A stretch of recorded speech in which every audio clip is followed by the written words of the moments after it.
She sold my childhood to strangers, and she did it with a smile. My name is Sable Whitaker, 28, bookkeeper by day, careful daughter by habit. Our house sits on a street that once smelled like lilacs and laundry soap, a narrow place with thin walls and loud opinions. I grew up in a small upstairs bedroom with a slanted ceiling, a window that stuck in winter, and a shelf where I kept my treasures. A violin with a hairline crack near the chin rest. A box of letters from my late father, written in his tidy, patient hand.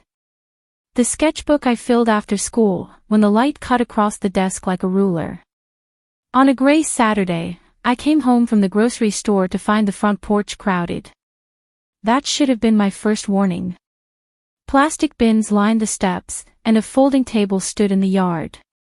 People sifted through my life as if rifling pockets. I recognized my father's fountain pen in the palm of a woman with a heavy ring. I spotted my violin leaning against a chair with a price sticker on its side. My mother, May, stood behind the table counting bills. Her lip gloss shone like a coat of varnish. She had a way of making small things look necessary and big things look like her idea. She smiled at me, at the neighbors, at the box of my letters. "We're decluttering," she said, as if that were a kind word. "New start. You said you're moving out soon. It's time." I felt my cheeks heat. "Those are mine," I said softly, pointing at the violin and the letters. The air smelled like rain and coffee, like wet cardboard and loss. "Don't be dramatic," she said, without looking up. "You never play the violin. The letters are paper. Paper gathers dust." She waved someone closer and named a price, low and final. The pen went first. The sketchbook next. I reached out, but the buyer was already walking away, nodding thanks, tucking my history into a tote bag. I wanted to argue, to beg, to grab the violin and run. I could hear my father's voice from long ago, patient as winter, reminding me that anger can be a second injury. I stepped back and watched the strangers carry off small parts of me. I watched my mother stack her cash and take a call. "It's fine," she told someone. "Sable's not sentimental." She had excelled at that phrase, turning my quiet into proof. The old house creaked in agreement. I carried the groceries inside and found the shelf bare. Dust outlined where the letters had sat. The indent my violin bow left on the wood looked like a thin scar. When I returned to the yard, the violin was gone. The woman with the ring had bought it for a nephew. "He'll love it," she said kindly, unaware that her words landed like pebbles on a pond, spreading rings I would feel for days. As the day collapsed into evening, the folding table emptied. My mother counted the last of the bills. I stood under the porch light and realized that something had shifted inside me, small and irreversible, like the tiny click when a lock turns. It was not rage, and it was not surrender. It was something colder, quieter, a line I drew without speaking. I would not beg. I would not explain. I would not make a scene. I would make a plan. The house echoed that night, lighter by a few pounds and several ghosts. I tried to sleep, but my breath stayed shallow. Images looped like a slow reel, a stranger's hand on my father's pen, the woman's ring rolling the nib between her fingers, the white rectangle of price stickers. I boiled water for tea and found our chipped kettle suddenly too loud. My mother hummed in her room, counting money again, or maybe counting proof. On Sunday, the neighborhood felt different. People I had known since childhood offered polite smiles with a layer of apology baked into them. Mrs. Coe in her pink visor waved and looked at my feet. Mr. Blakely said the lawn looked good and then retreated to his truck. No one wanted to pick at the scab of what they had watched. I went to work early on Monday just to sit in the quiet of numbers, columns and rows that respected boundaries. At lunch, I told June, my coworker and the closest thing I had to a sister. We ate at the small table near the office microwave, the air heavy with last night's garlic. June listened, elbows tucked, face still.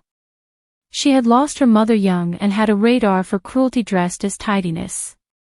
She sold your father's letters, June said. That's not decluttering. That's theft with a smile. I should have stopped it, I said. I just stood there. You were shocked, she said, and then leaned closer. What if you bought them back? I laughed, but there was no humor in it. From the whole neighborhood. People keep receipts and stories, June said. You're good with both. Start there. After work, I walked the block with a notebook in my pocket.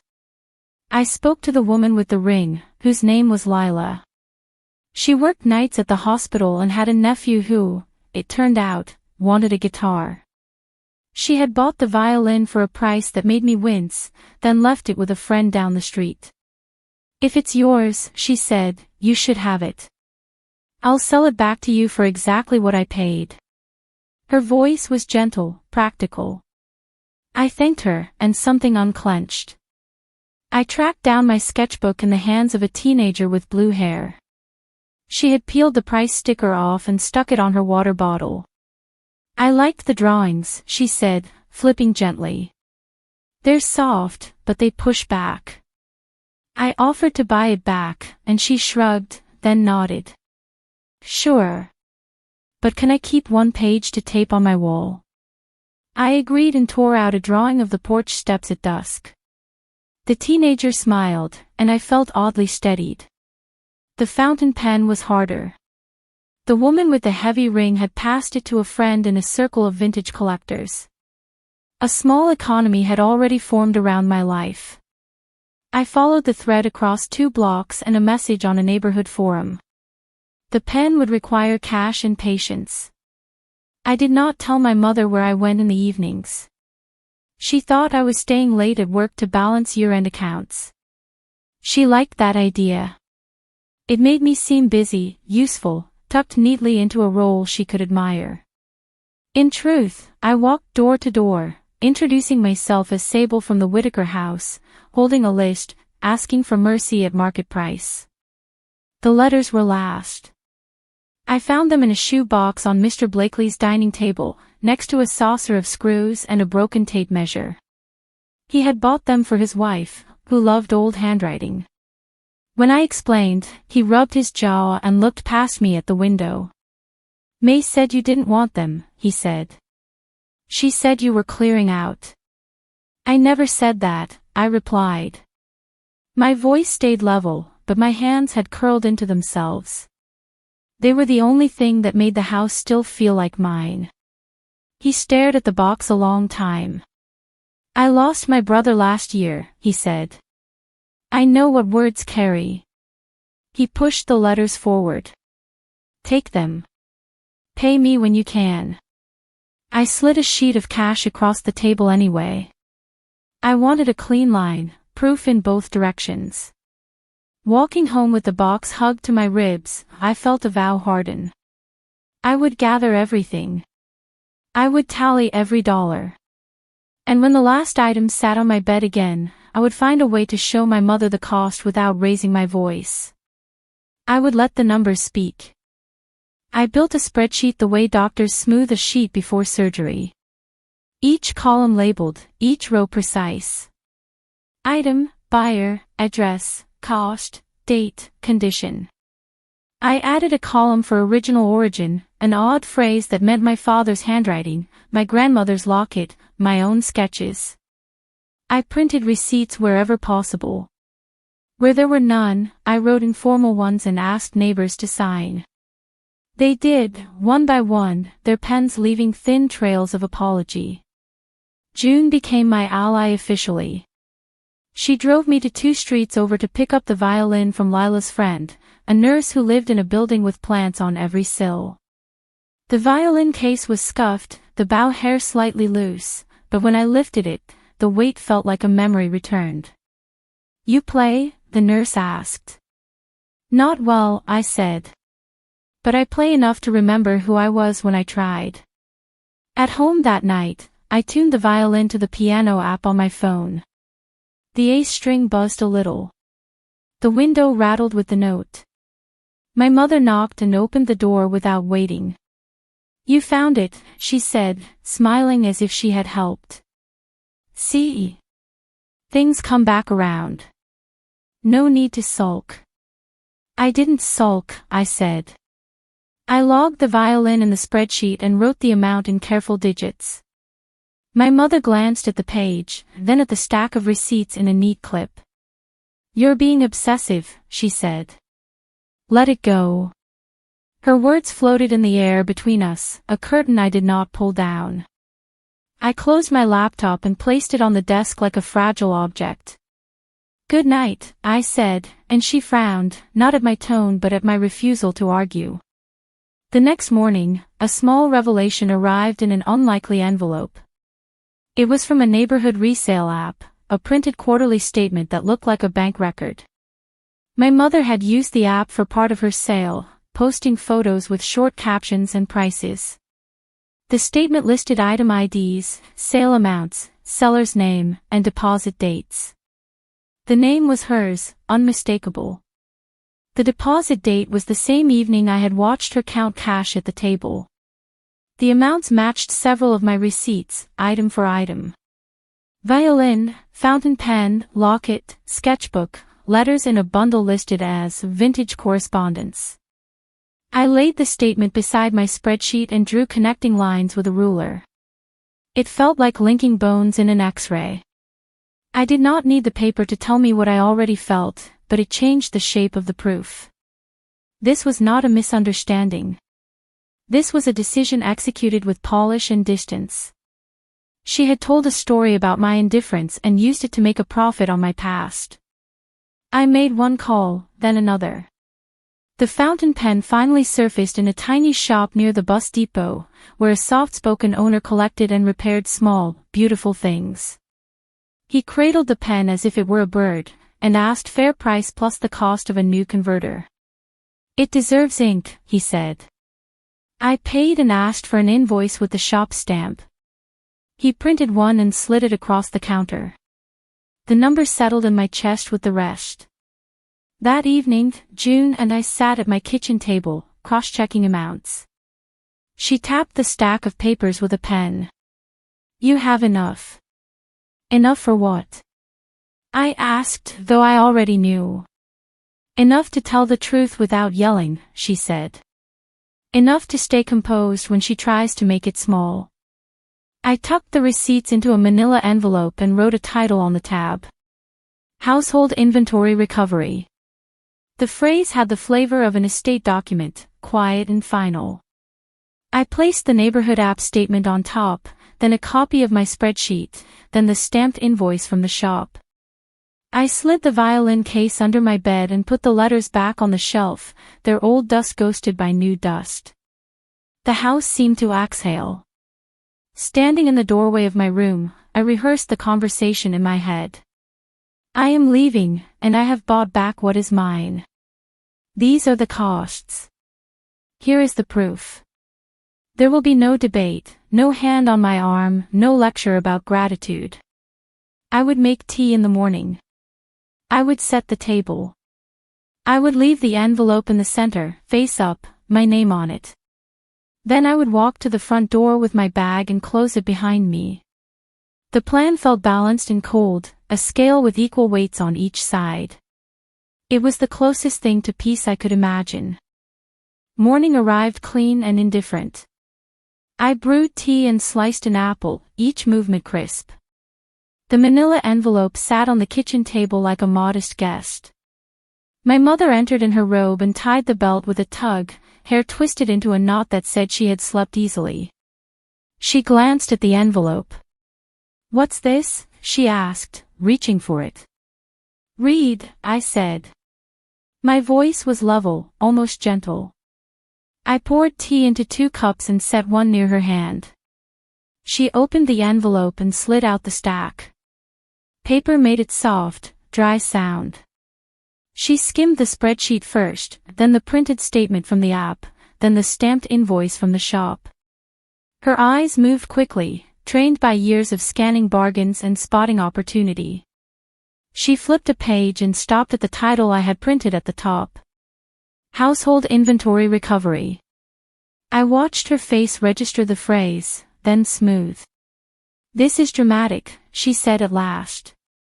I sold a few things you weren't using. You replaced them. End of story. It's not a story, I said. It's a ledger. She placed a fingertip on one number. You overpaid for the pen. I paid what it cost to undo a decision you made about my life, I replied. That price was fair. She inhaled, a small, controlled breath. I gave you a home for years, Sable. I kept the lights on. You did, I said. And I worked, and I stayed, and I kept my corners neat so we wouldn't scrape. I pushed the neighborhood app statement nearer to her. You also told strangers that my past was clutter and my love for my father was dust. You made money on that story. This shows the amounts. She rose, pacing twice, then stopped. You're leaving, aren't you? She said, not as a question. You think this makes you noble? I think it makes me done. I lifted my bag from the chair. Inside were clothes, toiletries, the sketchbook, the letters in a smaller box.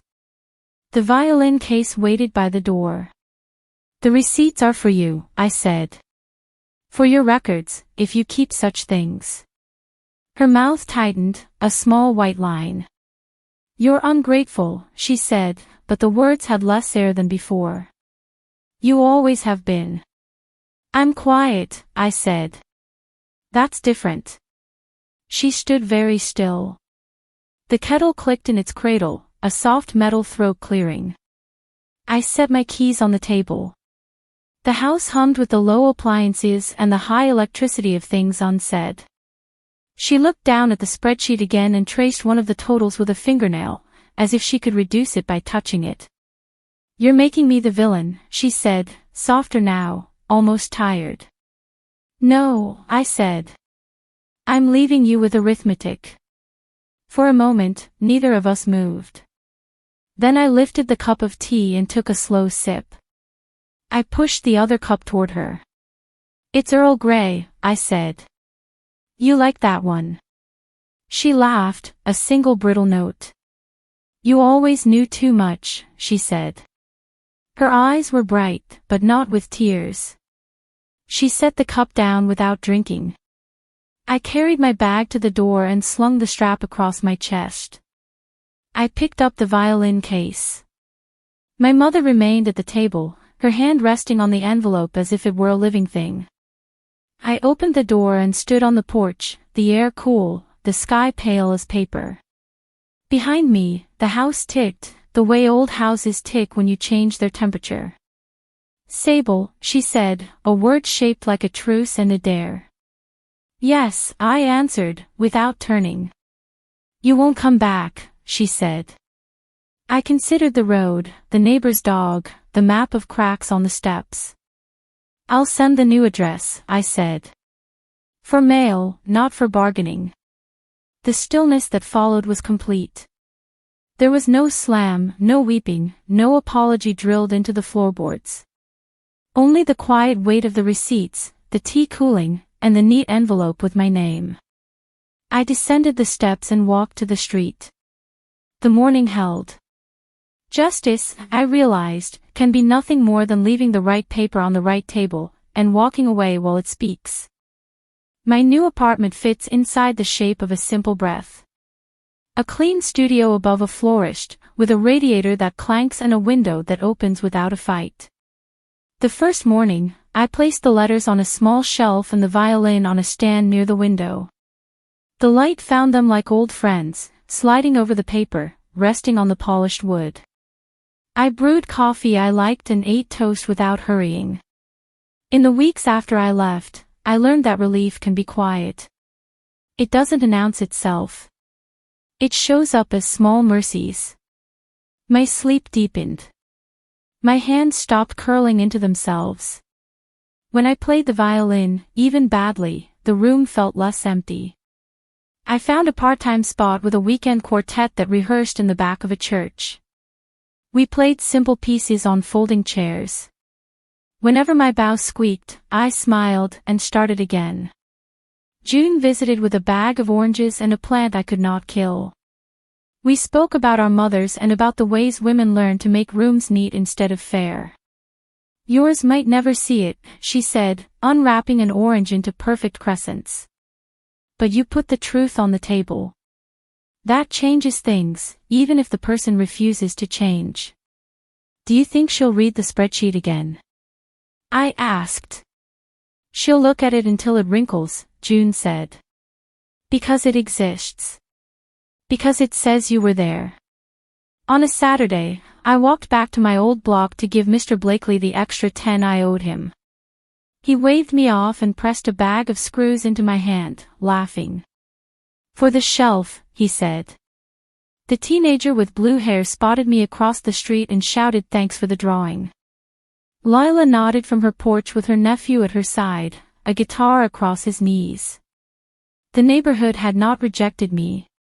It had simply adjusted to a new story. A letter came from my mother 2 months later, folded twice, handwritten. She did not apologize. She did not rage. She wrote about the weather and the hydrangeas, then asked what I wanted for Christmas. At the bottom, a line hung alone. I found the receipts in the drawer. I keep them under the dish towels. I read that and stood in my small kitchen for a long time, the radiator knocking softly like a friendly ghost. I called her on a weekday afternoon. We spoke about neutral things. When she circled toward the past, I let the silence do the work I once forced on words.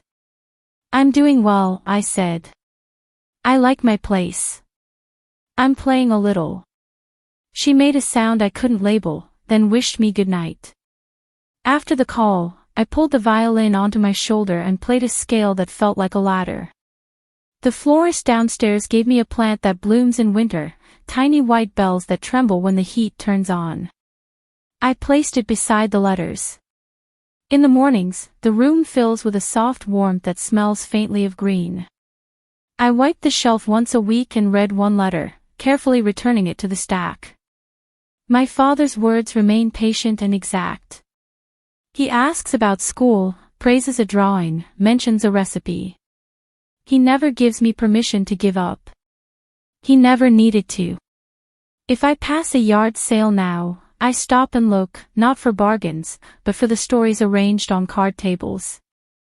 You can tell a lot from what people price, and even more from what they keep. I think about my mother's kitchen, the envelope in the drawer beneath the dish towels, the arithmetic that sits there like a lantern, stubborn and plain. Perhaps she opens it some evenings and traces the totals with her finger. Perhaps she doesn't. Either way, the numbers hold. I once believed revenge had to be loud to count, that it had to resemble the harm it answered. Now I know it can be as measured as a ledger, as simple as returning things to their rightful shelf. When I slide the violin bow across the strings, the note hangs steady, and the room listens without flinching. I breathe in, slow and clear, and let the last edges of anger drop away like cut thread. If this story touched you, share your thoughts below. And subscribe for more stories of quiet revenge.